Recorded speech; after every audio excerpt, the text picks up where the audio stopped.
अध्यक्ष जी, ये जो जवाब मेरे पास आया है, ये कानून व्यवस्था की पोल खोलने के लिए काफी है। मान्यवर, इसमें 7 महीने का डाटा दिया है, पूरा डाटा इन्होंने दिया है वर्षवार, पंजीकृत अभियोगों की कुल संख्या। अगर मैं बात करूं 7 महीने की, तो 1/1/25 से 31/3/25 तक 1,03,048 मामले पंजीकृत हुए, जिनमें 57,475 प्लस सजा हुई। मान्यवर, सजा दिलवाना किसकी जिम्मेदारी है? लगभग 45% लोग न्याय से वंचित रह रहे हैं। मान्यवर, मैं पूछना चाहता हूं, क्या कारण रहा, किसकी वजह से देरी हो रही है, आम जनता को न्याय नहीं मिल पा रहा? क्या सरकार जल्द से जल्द इन लोगों को भी न्याय दिलाने का काम करेगी? दूसरा, कोई तो नियम कानून होगा मान्यवर, जिसमें कोई सीमा तय कर जाती हो, समय सीमा कि इतने समय से इतने समय तक। मान्यवर, सख्त होना पड़ेगा। आज हर एक पूरे प्रदेश के एक बच्चे की, एक बेटी की, एक बड़े बुजुर्ग की, हर एक नागरिक की सुरक्षा की जिम्मेदारी से न्याय दिलाने की जिम्मेदारी आज आपकी। आज आप कुर्सी पर बैठे हैं मान्यवर, आपको जिम्मेदारी लेनी पड़ेगी, सख्ताई करनी पड़ेगी। अगर कोई ढील करे मान्यवर, तो उसके खिलाफ कार्रवाई करे। मान्यवर, सोचना पड़ेगा। आप अच्छे काम करते हैं, तारीफ करेंगे जब जो अच्छा काम होगा, लेकिन मान्यवर, शामली में जाकर के पूर्व मंत्री, पूर्व सांसद किसी मामले की बात कर रहे तो खुलेआम अखबार वालों के सामने जाकर के कहते हैं कि सीओ को नहर में फेंक दूंगा। यह पुलिस का इकबाल रहेगा? यह पुलिस न्याय दिलाएगी? ना तो आज तक इसका स्पष्टीकरण आया कि सीओ की गलती थी, और ना मुकदमा दर्ज हुआ। अगर मैं कोई बात ऐसी कह दूं तो यहां से निकलते ही मुकदमा दर्ज हो जाएगा। क्वेश्चन मार्क करता है, प्रश्न चिन्ह लगता है। मान्यवर, बताना चाहिए आपको कि क्यों मुकदमा दर्ज नहीं हुआ। ऐसी बातें करके पुलिस के इकबाल को खत्म करना चाहते हैं मान्यवर, 7 महीने का डाटा, 365 हत्या, 1/1/25 से 15/7 तक, बलात्कार 916, सीलभंग 3,938, अपहरण 7,484, छेड़खानी 475, पारिवारिक महिला उत्पीड़न 11,890 और 1138 मुकदमे दहेज उत्पीड़न के। मान्यवर, अगर 2016 से देखा जाए तो अब तक किसी भी तरह से कोई कम नहीं कर सकता इस आपराधिक मामले को। मान्यवर, एक सवाल मैंने आपसे पूछ लिया कि जो 57,475 यानी जो बचे लोग हैं, उन्हें न्याय कब तक मिलेगा? कोई समय सीमा तय करेंगे? नहीं करेंगे? अध्यक्ष जी, बड़ा गंभीर मामला है। आपके माध्यम से पूछना चाहता हूं, भारतीय न्याय संहिता के अनुसार प्रत्येक जनपद में, एक जनपद में जनता को न्याय दिलाने के लिए, जल्दी और सही न्याय दिलाने के लिए एक जनपद में कितनी फॉरेंसिक टीम होनी चाहिए? क्या उत्तर प्रदेश में फॉरेंसिक टीम की कमी है? अगर कमी है तो कब तक यह दूरी करी जाएगी? और फॉरेंसिक टीम की अच्छा न्याय दिलाने के लिए आवश्यकता है। मान्यवर, हर जनपद में, हर जनपद की बात की।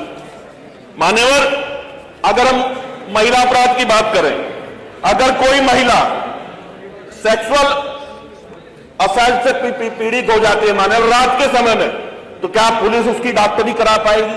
ऐसे कितने जनपद हैं जहां आंतरिक और बाह्य डॉक्टरी तत्काल मान्यवर 4-6 घंटे में, मेरी जानकारी के अनुसार सबूत खत्म होने के का आपको रहते अंदेशा रहता है।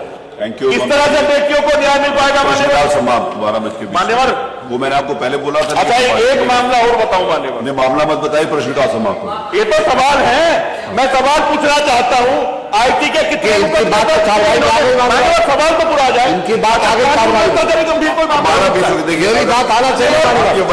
एक सवाल मैं ये जानना चाहता हूँ, आईटी के कितने मुकदमे दर्ज हुए? आपने एक बात बताया कि जवाब हम देंगे। जवाब आप दीजिए। आप वो एक प्रश्न पूछा, उसके बाद अब तो खत्म हो गया, अब जवाब आपका समय समाप्त। बैठिए प्लीज, पंकज जी बैठिए। 12:20 हो गए। मैं उत्तर भी के लिए भी, मंत्री जी चाहे तो उत्तर दे दे, ना चाहे तो ना दे। नहीं, 12:20 हो गई, 3 मिनट नहीं है, 12:20 हो गया। जनपद की सूचना नहीं होगी, जनपद की सूचना तो नहीं होगी।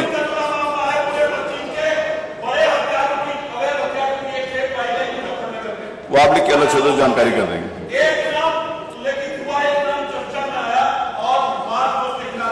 अब ऐसे नहीं पता चलता ना, कोई यहाँ जोशी छोड़ी बैठे हुए हैं, वो तो ले लेंगे तो आप बताओ लिख के तब लेंगे ना, ऐसे कैसे होगा।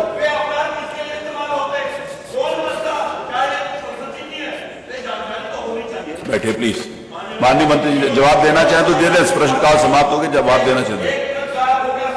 अब हर एक विषय को लेकर कैसे संभव है पंकज जी, मेरी बात सुनिए, जो आप बात बता रहे हो, इज इट पॉसिबल कि आप जिसके बारे में उसकी जानकारी हो, कैसे पॉसिबल है?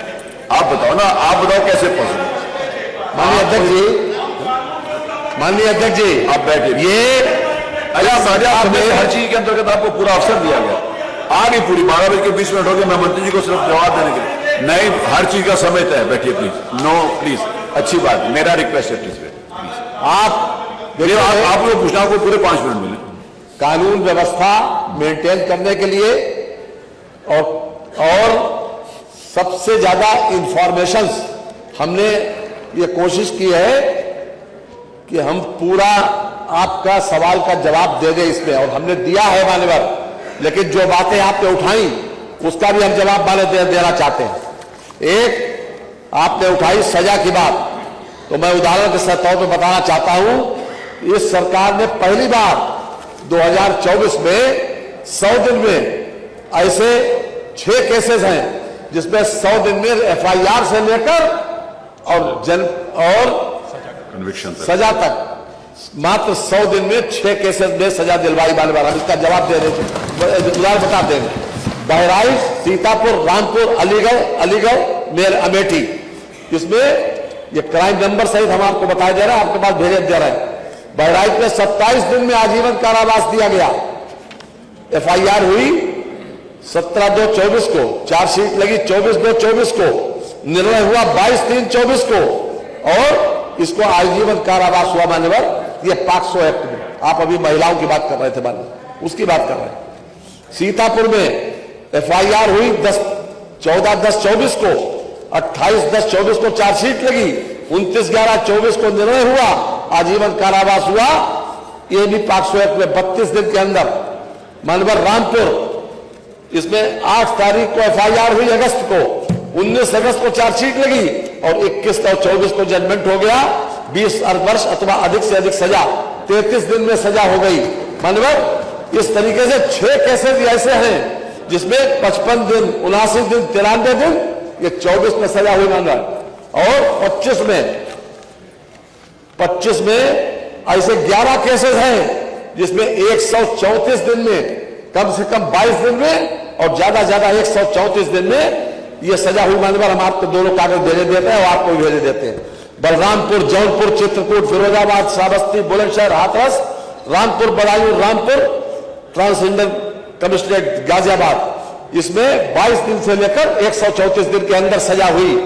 सजा अपने आप में यह शो करती है कि हम किसी भी तरीके से, कोई भी आदमी को यह हिम्मत हो कि उस लाइन पर जाए कि वो अपराध का रास्ता इस्तेमाल करे। ये इतनी जल्दी सजा किसी कार्यकाल में मान्यवर नहीं हुई। ये हमने सजा दिलाई, और एक वैधानिक तरीके से, एक न्यायिक प्रक्रिया तरीके से। रही बात फॉरेंसिक की, आपने बात करी, आपकी भी सरकार रही, लेकिन हमने इस समय 12 फॉरेंसिक लैब एग्जिस्ट कर रही है। इस समय फॉरेंसिक लैब आगरा, लखनऊ, गाजियाबाद, कन्नौज, गोरखपुर, प्रयागराज, मुरादाबाद, बनारस, गोंडा, झांसी, अलीगढ़, बरेली, और 3 अंडर कंस्ट्रक्शन है, अयोध्या, बांदा, बस्ती, और 3 के लिए जितनी जगह मिल जाएगी उसको भी पूरी कर देंगे। यानी पूरी सभी मंडलों में, 18 मंडलों में फॉरेंसिक लैब स्थिति, और हर जिले में 2-2 मोबाइल फॉरेंसिक व्यवस्था की गई। मानवर हर तरह से इस सरकार ने पूरी मुस्तैदी के साथ कानून व्यवस्था को मेंटेन करने का काम किया है, और मैं समझता हूं कि पूरे प्रदेश नहीं, पूरे देश और दुनिया में इस बात की कीर्ति है कि योगी सरकार में कानून व्यवस्था 1 नंबर किया बात। आज दिनांक, अब वो प्रश्नकाल समाप्त। अपने उसके अनलिमिटेड पीरियड के लिए नहीं होता। पंकज जी, आप तो वरिष्ठ सदस्य हो, प्लीज। माननीय अध्यक्ष, माननीय नेता प्रतिपक्ष, एक बहुत गंभीर मामला मैं आपके संज्ञान में, आपके माध्यम से सदन के संज्ञान में लाना चाहता हूं। फतेहपुर में एक मकबरा था, उस मकबरे पर कब्जा करने के लिए 7 दिन पहले से ऐलान किया गया। माननीय नेता प्रतिपक्ष, आपको इस बात की के ठीक है, लेकिन पूरी बात पहले जानकारी देंगे तब वो लेके रखेंगे ना। आपको पहले जानकारी देते तो अरे मैं अभी जल्दी कहा है तो कहा वो जानकारी उनके पास होगी। सरकार को कल से बवाल चल रहा है। मैंने खुद पूछा था गृह सचिव से, उन्होंने बताया साहब वो एक संगठित ढंग से एक पार्टी के नेता ने ऐलान किया कि यह मकबरा हिंदुओं का है, हम इस पर कब्जा करेंगे, और भारी संख्या में लोगों को लेकर वहां आए। ये सही है कि पुलिस ने उसकी बैरिकेडिंग की, लेकिन बैरिकेडिंग के बाद जितनी पुलिस की आवश्यकता थी वहां रोकने के लिए वो नहीं था। ये लोग आए और हल्ला करते हुए पुलिस को धक्का मुक्की देके उसमें घुस गए और तोड़ फोड़ किया। इससे सांप्रदायिक सौहार्द बिगाड़ने की कोशिश भारतीय जनता पार्टी की सरकार कर रही है। ये नहीं चाहती है कि उत्तर प्रदेश में शांति व्यवस्था बनी रहे। ये केवल यही नहीं, मेरे यहाँ एक 2.0 हेक्टेयर में छोटा सा मजार था और आपके नेता ने जबरदस्ती उसको उजड़वा दिया। तो ये एक परिपाटी चल गई है कि मुस्लिम मदरसों को तोड़ो, मुस्लिम मकबरों को तोड़ो, जिससे सांप्रदायिक सद्भाव बिगड़े और एक पक्षीय राजनीति इनकी चल सके। इसलिए माननीय मैंने इस पर आपके माध्यम से सदन का ध्यान आकृष्ट किया। सरकार के पास कोई बयान हो तो बतावें क्या हो रहा है वहां। माननीय मंत्री जी खड़े हैं, मंत्री जी खड़े। ये इसमें सरकार का और कोई सरकारी तंत्र का किसी प्रकार से इन्वॉल्वमेंट नहीं है। हम इस बात का पूरी तरीके से खंडन करते हैं। माननीय अरे सुनिए ना, सुनिए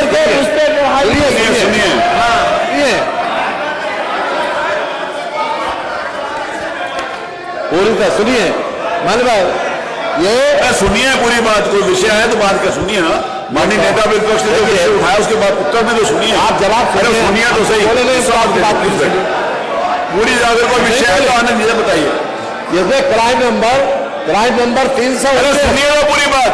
आपने विषय उठाया तो उत्तर में तो सुनिए, सरकार का पक्ष में तो सुनिए।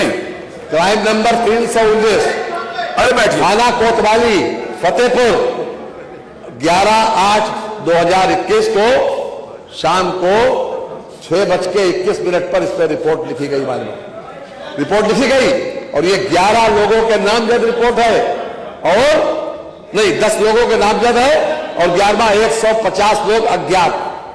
इसमें ज्ञान नामजद रिपोर्ट है। मालूम हम नाम पहले दे रहे हैं। मालूम ये क्राइम नंबर बता दिया और धारा बता दे।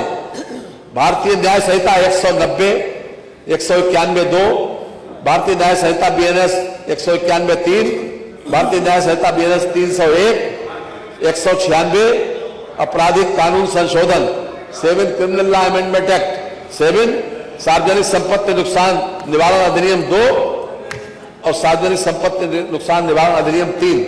ये अपने आप में कल की जो घटना थी बाकायदा इस पर रिपोर्ट पंजीकृत हुई और पूरी तरीके से कानून अपना काम करेगा। जो भी कानून को अपने हाथ में लेने की कोशिश करेगा, जो भी कानून को अपने हाथ में लेने की कोशिश करेगा, उसको न्यायिक प्रक्रिया के तहत दंड जरूर मिलेगा। हमारे पास जरूर मिलेगा। यही मैं कहना चाहता हूँ। आपके पार्टी और वहां सफाई उस मुकदमे में उनका नाम नहीं है। अरे अब है कि नहीं? पार्टी के जिला अध्यक्ष ने घोषणा की। आपका मन नहीं है क्या चलाने का? पूरा जवाब आ गया सरकार की तरफ से। एक घटना हुई है, कल ही उसका जवाब माननीय मंत्री जी ने दे दिया।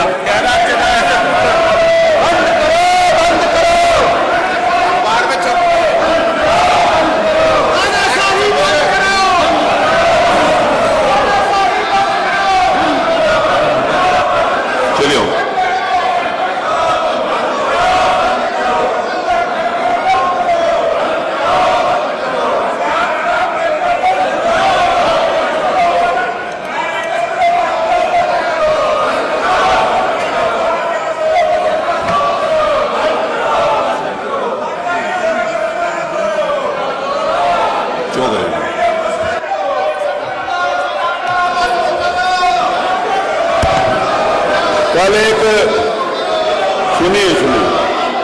कल एक मिनट देखिए, अगर आप लोगों में से मेरा निवेदन है, मेरा सुन लीजिए प्लीज। मैं सुबह से देख रहा हूं कि आप में से कुछ सदस्य हाउस चलाने में इंटरेस्टेड नहीं है, हर मामले के अंतर्गत कुछ न कुछ कर रहे हैं। मेरा मन और सरकार का मन यह है कि हाउस चले। अभी माननीय नेता प्रतिपक्ष ने किसी विषय को लेकर अपनी बात रखी, माननीय मंत्री जी ने उसका जवाब दिया है। अगर आप मुद्दों के ऊपर चर्चा करना चाहते हैं, अगर आप विषयों के ऊपर चर्चा करना चाहते हैं जो नोटिस साहब ने नियम 56 के अंतर्गत दी है और उस पर चर्चा करना चाहते हैं, तो मेरा आपसे रिक्वेस्ट है कि आप चलो। अगर आप नहीं करना चाहते, अगर आप हाउस बंद करवाना चाहते हैं, तो मैं आज वो भी उसके लिए भी तैयार हूं। मेरा मन नहीं था कि हाउस बंद हो, मेरा मन यह था कि सारी चर्चाएं हो, सरकार जवाब देने के लिए तैयार है, मेरा ऐसा मन था। अगर आप लोगों का मन नहीं है हाउस चलाने के लिए तो आप बता दो, आपका मन नहीं है तो मेरे को कोई परेशानी नहीं है। If you are not interested कि आप जनता की समस्याओं के बारे में चर्चा करें, अगर आपकी रुचि नहीं है तो मुझे कोई प्रॉब्लम नहीं है, मैं आपको पूरा अवसर दे रहा हूं। नहीं, आप लोग अगर आपको बोलना है तो आपकी बात आई है तो उसको ऐसे इस प्रकार के अनार की नहीं कर रहा हूं, सॉरी, मैं आपको इस बात की इजाजत नहीं देता। नेता प्रतिपक्ष ने कोई विषय उठाया, माननीय संसदीय कार्य मंत्री जी ने उसका जवाब दिया कि कल ही FIR करा दी गई है और जिनके खिलाफ FIR कराई है उनके खिलाफ कार्रवाई की जा रही है, वो सारी बात आ गई। अगर आप देखिए, आज आपके नियम 56 के अंतर्गत जितना आपने मेरे से अपेक्षा करी थी कि सारी नोटिस मैंने ले ली, आज तक जो जितनी भी नोटिस नियम 56 के अंतर्गत कभी भी नहीं ली गई होंगी, वो सारी आज मैंने स्वीकार कर ली और सब स्वीकार करके मैं सब पर बोलने के लिए आपको मैं इस सदन में घोषणा करता हूं कि विपक्ष सरकार को अवसर देने के लिए, अपनी बात कहने के लिए तैयार नहीं है। आप जनता की समस्याएं उठाने के लिए तैयार नहीं है। जिन नियमों के अंतर्गत आपने आज स्कूल मर्जर के ऊपर एप्लीकेशन दी, बिजली के ऊपर दी, स्वास्थ्य के ऊपर दी और अन्य विषयों को प्राप्त दी, मैंने सारी आपकी सूचनाएं स्वीकार करी हैं और सबको सूचनाएं स्वीकार करने के बाद मैं आपको अवसर दे रहा हूं कि अगर आपका मन है उनके ऊपर चर्चा करने का, अगर आपका मन है तो आप प्लीज अपनी सीट पर चलिए। अगर आपका मन नहीं है, कमाल भाई आपने जितना कहा था मैंने सब स्वीकार किया, सबके ऊपर मैं अवसर दे रहा हूं। अगर आपका मन नहीं है उस चलाने के लिए तो आप डिसाइड कर लो।